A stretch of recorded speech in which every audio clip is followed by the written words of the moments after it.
하나님의 말씀, 오늘은 오래간만에 이제 골로새서로 오겠습니다. 골로새서 3장 오늘 12절에서 17절까지의 말씀입니다. 너희는 하나님이 택하사 거룩하고 사랑받는 자처럼 긍휼과 자비와 겸손과 온유와 오래 참음을 옷 입고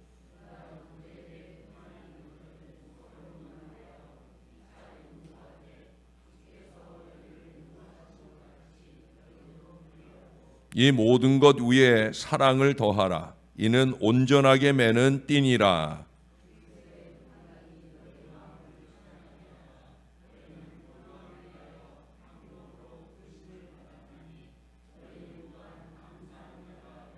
그리스도의 말씀이 너희 속에 풍성히 거하여 모든 지혜로 피차 가르치며 권면하고 시와 찬미와 찬송과 신령한 노래를 부르며 감사하는 마음으로 하나님을 찬양하고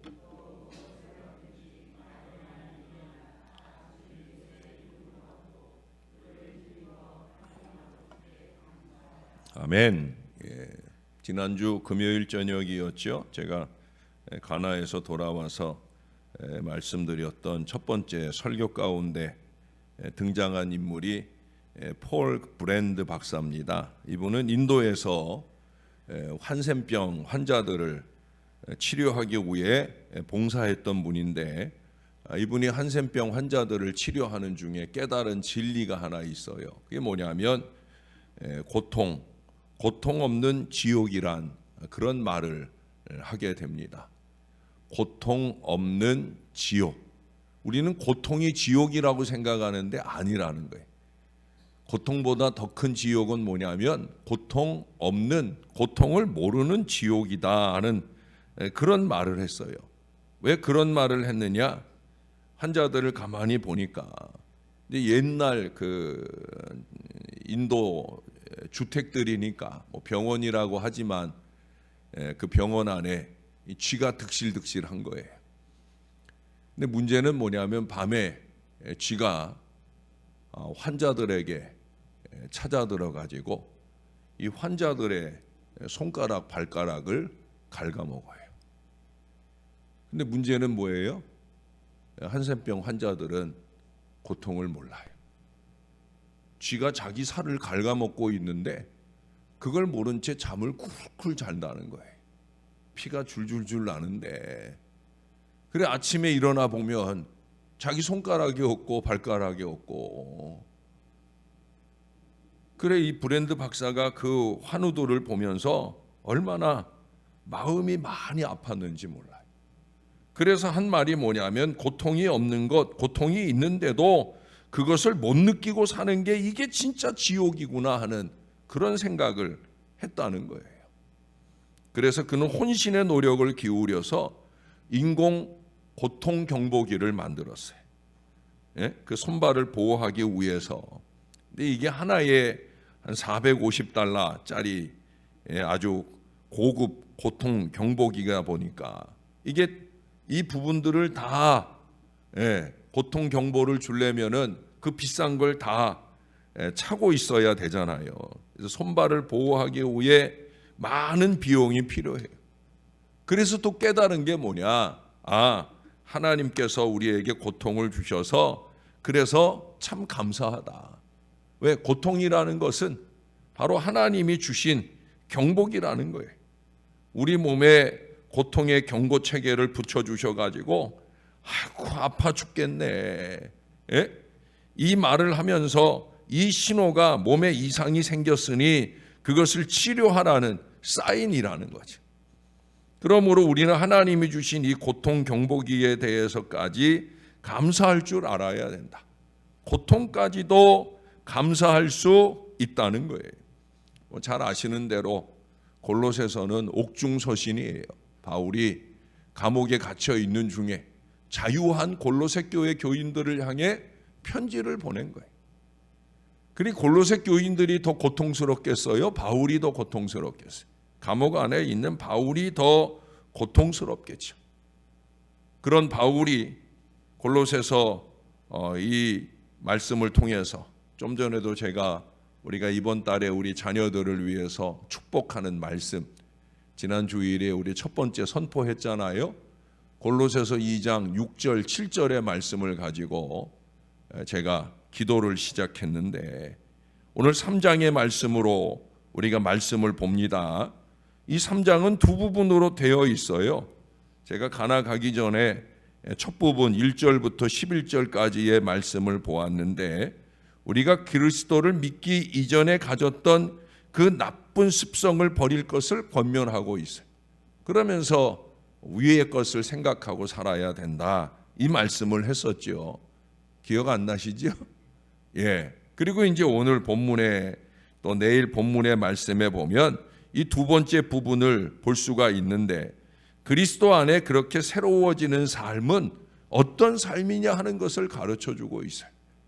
위의 것을 생각하고 살라고 했는데 그것은 어떤 실천이 이루어져야 되느냐, 실천편의 말씀이 오늘 본문, 내일 말씀이라고 말할 수 있다는 거예요.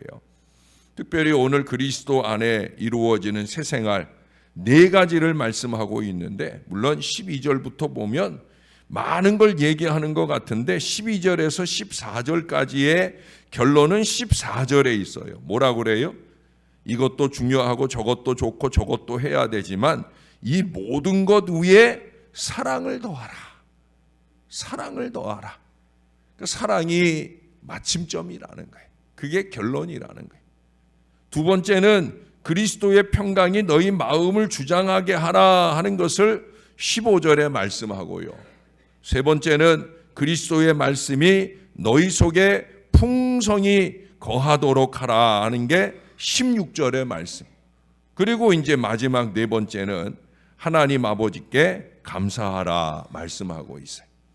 특히도 여러분 여기 15절부터 17절까지는 전에도 한번 말씀드렸었는데, 거기 보면은 15절에서 17절까지에는 매 구절마다 감사에 대한 얘기를 결론하고 있어요. 15절 마지막에도 너희는 또한 감사하는 자가 되라.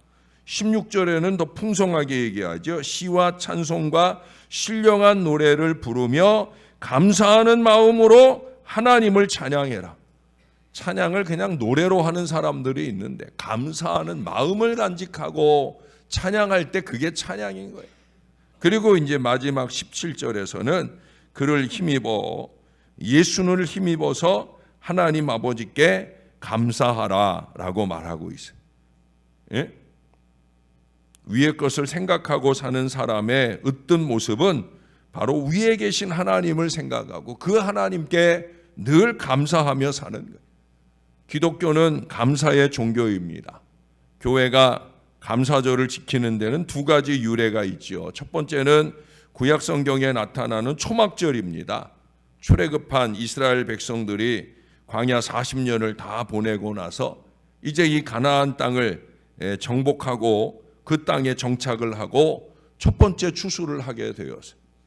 이스라엘 사람들은 추수를 하자고 하면 이 추수 기간이 길잖아요.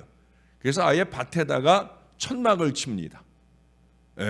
그리고 이제 밭에 추수한 곡물들을 또 이렇게 쌓아놓지 않겠습니까? 천막 옆에 또 하나의 천막처럼 엄청난 곡물을 쌓아두는데, 그때 그들이 생각을 했어요. 뭘 생각을 했냐면, 우리가 이처럼 추수할 수 있었던 이유는 출애굽의 은혜를 주신 하나님 덕분 아닌가. 그래서 시작한 게 바로 이 초막절이, 초막절을 세워두고 이 초막절기를 지키면서 하나님 앞에 감사. 그 첫 감사를 평생의 감사로, 항상 감사로 이어가는 그 신앙을 우리들에게 보여줍니다. 두 번째도 마찬가지예요. 두 번째 추수감사절의 유래는 뭐 잘 아시는 대로 17세기 청교도들의 그 유래에서 찾을 수 있을 겁니다. 청교도들이 신앙의 자유를 얻기 위해 유럽에서 아메리카 대륙으로 이주하고 난 후에 추위와 기근, 질병 등 숱한 난간을 극복하면서 그 위기를 극복하면서 추수감사절을 첫 추수를 얻었을 때, 그때 무엇보다도 먼저 하나님께 감사를 드렸어요. 근데 여러분 더 중요한 게 뭔지 아십니까? 그것은 바로 추수감사로 모여진 그 예물을 가지고 자기들에게 고통을 주기도 했던 그 인디안 선교를 힘쓰게 되었다라고 하는 거예요. 고통의 과거를 제거하는 것이 아니라 고통을 끌어안는 그 위대한 복음의 역사를 이루게 되었다라고 하는 거예요. 그게 바로 감사의 정신이에요. 그러면 우리는 어떻게 감사하는 자가, 왜 감사하는 자가 될 수 있겠습니까? 첫째로 말할 수 있는 것은 감사는 은혜를 아는 거예요. 감사는 뭐라고요? 은혜를 아는 것이다. 은혜를 알아야 감사할 수 있는 거예요. 제가 봐도 그래요. 은혜를 아는 사람이 감사를 해요. 이번에 우리 예담동산에도 6분의 주바라기들이 갔는데 정말 은혜를 많이 받았어요. 예담동산에 가면 뭐 은혜 못 받으면 바보죠. 거의 없어요. 이번에도 69분이 예담동산에 들어왔는데 69분 거의 대부분이 다 은혜를 받았어요. 은혜를 받고 이분들이 제일 먼저 나타내는 태도가 뭐냐면 감사예요. 감사. 근데 여러분 우리의 옛말에는요, 은혜는 물에 새기고 원수는 바위에 새긴다라는 말이 있어요. 참 안타까운 말이죠. 사실은 거꾸로 돼야 되는 일인데 남을 미워하고 실망하는 마음, 증오하는 마음은 오래오래 간다는 거예요.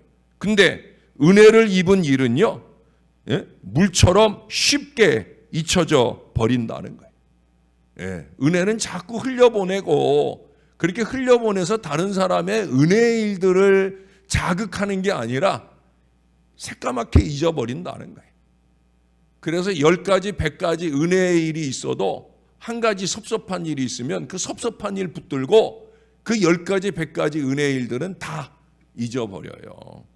그래서 쉽게 배은망덕합니다. 은혜를 잊기 때문에 감사는커녕 불평과 원망을 합니다. 사랑하는 여러분, 내 영혼아 여호와를 송축하며 그 모든 은택을 잊지 말지어다. 시편 103편 2절에 말씀하고 있어요. 제발 잊지 말아야 됩니다. 하나님의 은혜를, 또 사람을 통해 주시는 은혜를, 그 은혜를 잊지 말아야 돼. 그러면 감사할 수 있어. 언제나 그렇습니다. 은혜를 받는 것도 중요합니다마는, 은혜 많이 받으시기를 바랍니다마는, 그러나 그 은혜를 잊지 마시고 감사를 넘치게 꾸준히 하는 감사의 사람들이 되시기를 바랍니다. 감사를 가르치면서 데살로니가전서 5장 18절에 보면 범사에 감사하라고 그랬어요. 감사는 범사에 하는 거예요. 이런 일들은 감사하고 저런 일들은 아니냐? 아니. 서두에도 그래서 고통 중에 감사를 말씀을 드려요. 고통도 감사의 이유가 된다. 그러니 범사에 감사할 수 있다는 거예요. 안타깝게도 우리 인간은 감사보다 불평에 더 익숙해 있습니다. 예를 하나 들자면 간밤에 비가 많이 왔어요. 요즘엔 뭐 그런 때가 많잖아요. 엊그제도 그랬던 것 같고요. 간밤에 비가 많이 왔어요. 그런데 다음날 아침에 한 사람은 아이고 비가 와가지고 길이 질겠구만. 에이 구두를 다 버리겠어 라고 불평하며 하루를 시작을 해요. 그런데 어떤 사람은 비가 온디니 하늘이 맑기도 하겠구만, 곱기도 하겠구만, 뭐 그렇게 마음을 가지고 하루를 감사하며 시작하더라는 거예요. 감사하는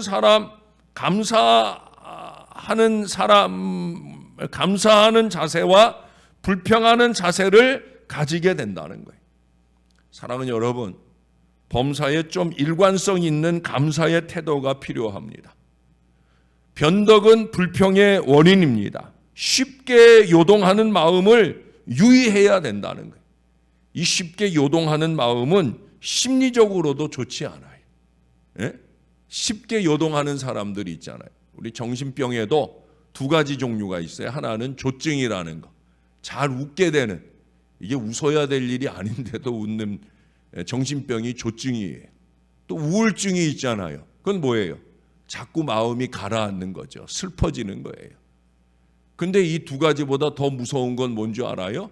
조울증이에요. 조증이 됐다, 우울증이 됐다, 조증이 됐다, 우울증이 됐다.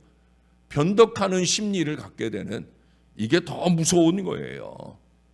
여러분, 변덕하는 사람은 꾸준한 범사에 감사가 어려운 거예요. 범사에 정말 늘 항상 감사하는 저와 여러분이 되어야 합니다.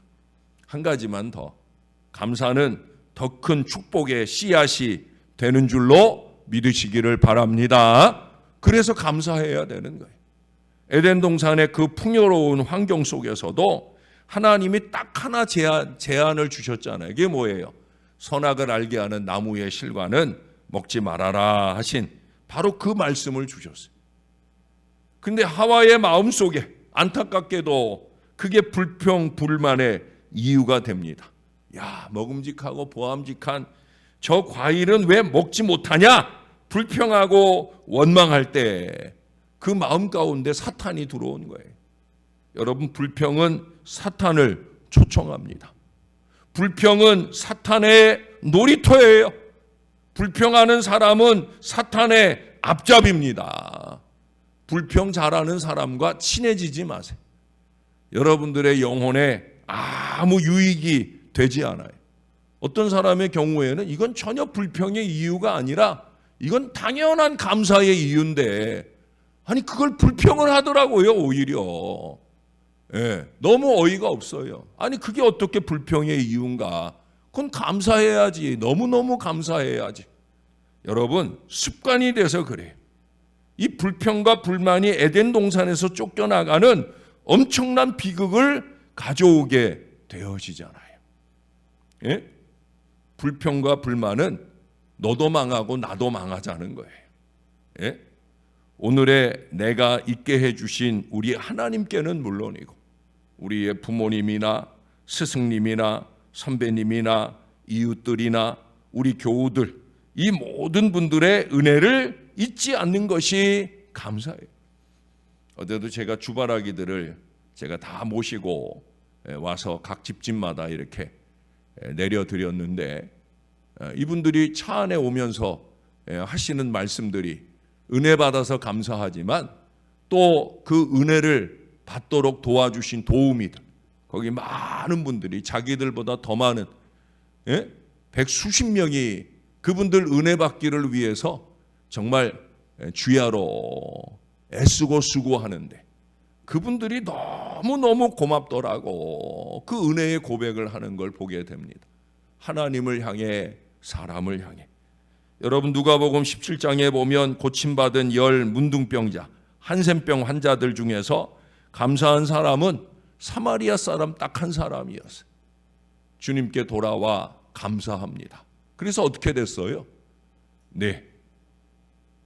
그 사마리아 사람은 그 감사로 통해서 구원의 은혜, 영적인 축복을 더 받게 되는 것을 보게 되어집니다.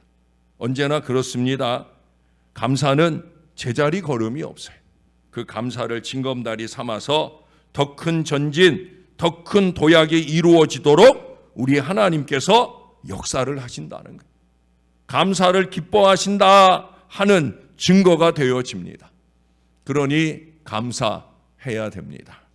남들이 다 감사를 외면하는 때라도 나는 감사하고 또 감사하는 그 믿음이 믿음에 굳게 서는 거예요. 믿음에 굳게 서 있는 사람의 가장 으뜸된 신앙의 표현이 뭐냐? 감사를 넘치게 한다는 거예요.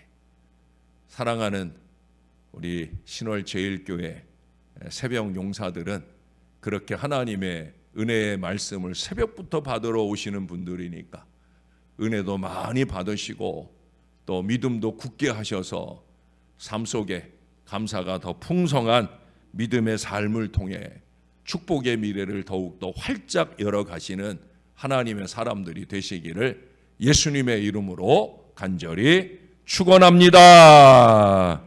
기도하겠습니다. 좋으신 하나님, 하늘 하나님의 은혜를 감사합니다. 하나님 은혜 아닌 것이 어디 있겠나이까. 고통조차도 고통의 신호를 통해 더 큰 어려움으로 나가지 않도록 우리의 영을 깨워주시니 이 신호 체계를 주시는 것조차도 우리가 감사합니다. 육신으로 찾아온 고통이든 마음으로 찾아온 고통이든 우리가 주님이 주시는 사인을 잘 체크해 나갈 줄 아는 하나님의 사람들 되게 하여 주옵소서. 무엇보다 가장 완벽한 신호가 되는 우리 하나님의 말씀을 받을 때마다 그 말씀 앞에 감사하고 그 말씀을 의지하여 더 굳건한 믿음의 반석 위에 서는 하나님의 사람들 되게 하여 주시옵소서. 우리의 삶에 여러 가지 상황과 환경들이 있지만 그 모든 것들을 우리 앞으로 보내주신 이유는 우리 하나님의 은혜를 깨닫게 하심인 줄로 알게 도와주시고 우리의 영혼의 은혜 체계가 더욱더 활발하게 활동하게 도와주셔서 감사하다 하나님 앞에 모든 영광을 올려드리는 믿음의 삶을 잘 살아내게 도와주시옵소서. 날마다 땅의 것에 머물러 있는 어리석음을 벗어던지고 위의 것을 사모하고 위의 것에 사는 신앙을 살게 하셔서 감사로 충만한 날마다의 신앙 인생이 되게 하여 주시옵소서. 어제도 백내장 중요한 수술을 받은 주님의 자녀가 있습니다. 주님이 더 잘 보게 하시고 더 많이 하나님께 영광 돌리게 하시는 잠깐의 고통의 시간들을 주시는 줄로 믿습니다. 온전하게 되어질 때까지 자리를 잡을 때까지 많이 힘들고 어려운 시간들을 지날 때라도 불평보다 감사하게 도와주시고 감사로 승리의 역사, 치유의 역사를 경험하게 은혜 베풀어 주시옵소서.